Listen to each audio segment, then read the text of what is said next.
Hi, and welcome to One Chapter Closer, the audiobook channel that helps you experience one chapter at a time. Whether you're here to relax, learn, or enjoy great stories, you're in the right place. Let's dive into today's chapter and take one step closer to the end of the book.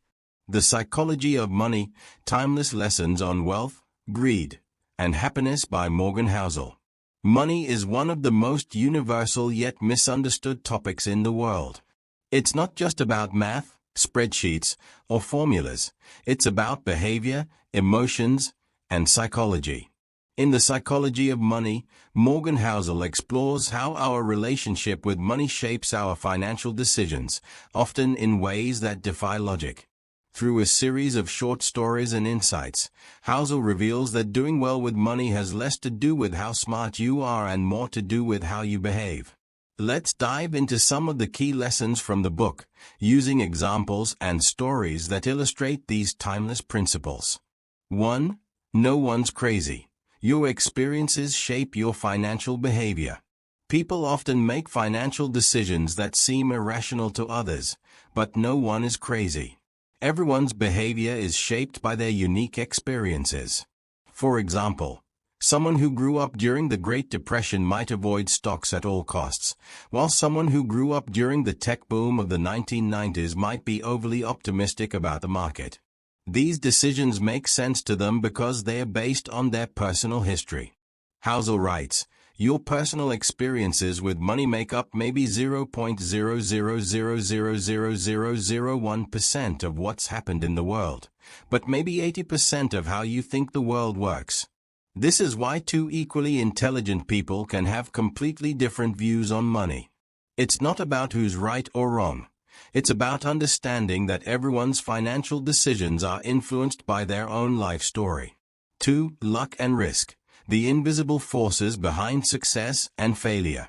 Luck and risk are two sides of the same coin. Every outcome in life is guided by forces beyond our control, and it's important to recognize their role in our financial success or failure. Take Bill Gates, for example. He's often celebrated as a genius, and while he is undoubtedly brilliant, he also had a 1 in a million stroke of luck. He attended one of the few high schools in the world that had a computer in the 1960s. This early exposure gave him a head start in the tech world. On the other hand, consider Kent Evans, Gates' childhood friend and fellow computer prodigy. Evans was just as talented and ambitious as Gates, but he died in a mountaineering accident before he could fulfill his potential. Housel reminds us, nothing is as good or as bad as it seems. When judging others' success or our own failures, we must acknowledge the role of luck and risk. 3. Never enough. The danger of moving goalposts. One of the most dangerous behaviors in finance is the inability to say enough. Many people chase more money, more power, and more status, only to find that it never brings them the satisfaction they expected.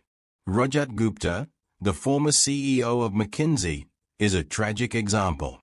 By 2008, Gupta was worth $100 million, but he wanted more.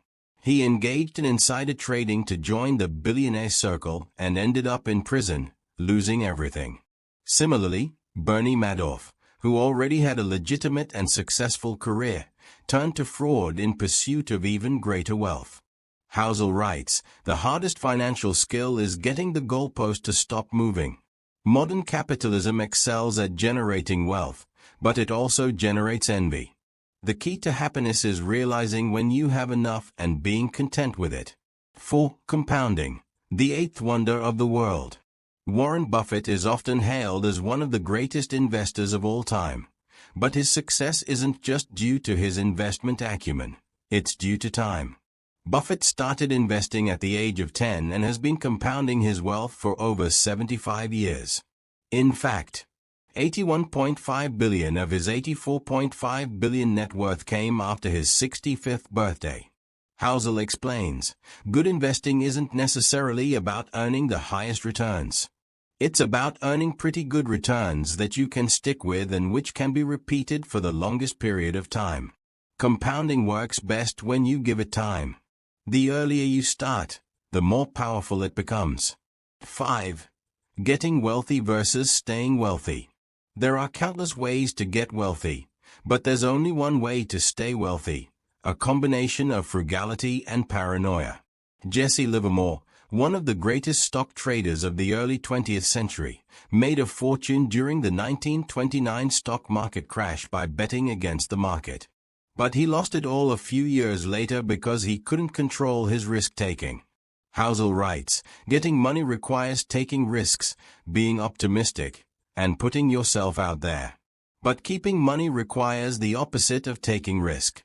It requires humility, and fear that what you've made can be taken away from you just as fast. The key to staying wealthy is survival.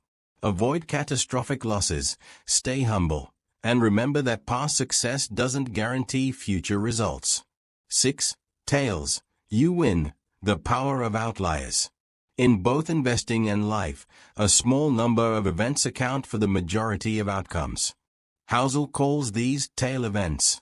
For example, Heinz Berggruen, one of the most successful art dealers of all time, amassed a fortune by buying vast quantities of art. Most of his collection was worthless, but a few pieces, like those by Picasso and Matisse, became incredibly valuable. Similarly, in the stock market, a small number of companies drive the majority of returns. The Russell 3000 Index, which includes a broad range of companies, has increased 73-fold since 1980. But 40% of the companies in the index lost most of their value and never recovered. Housel writes, you can be wrong half the time and still make a fortune. The key is to stay in the game long enough to let the tail events work in your favor.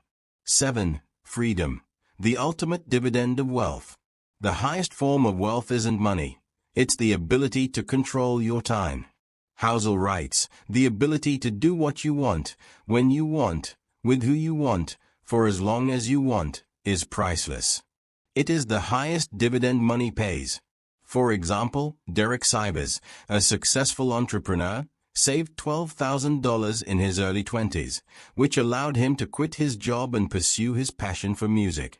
That freedom was far more valuable than any material possession. Money's greatest intrinsic value is its ability to give you control over your time.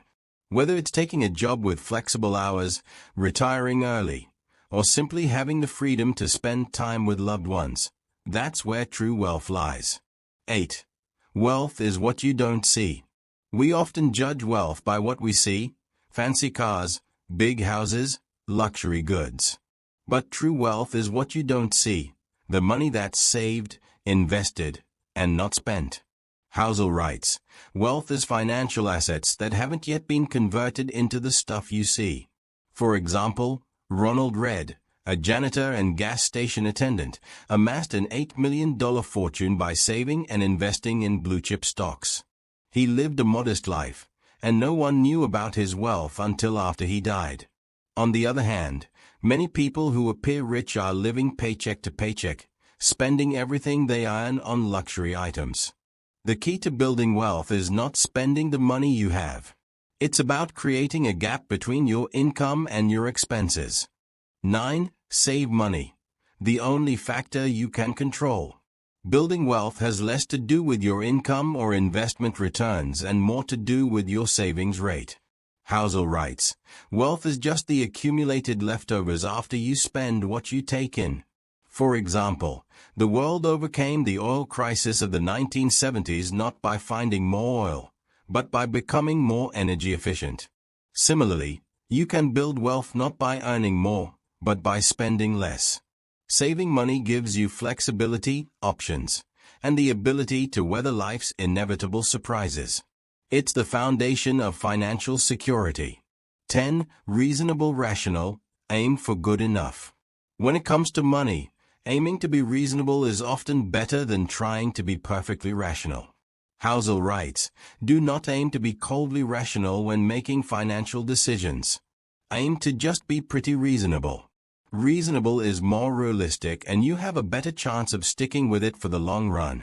For example, Harry Markowitz, the father of modern portfolio theory, split his investments 50-50 between stocks and bonds, not because it was the optimal strategy, but because it minimized his future regret.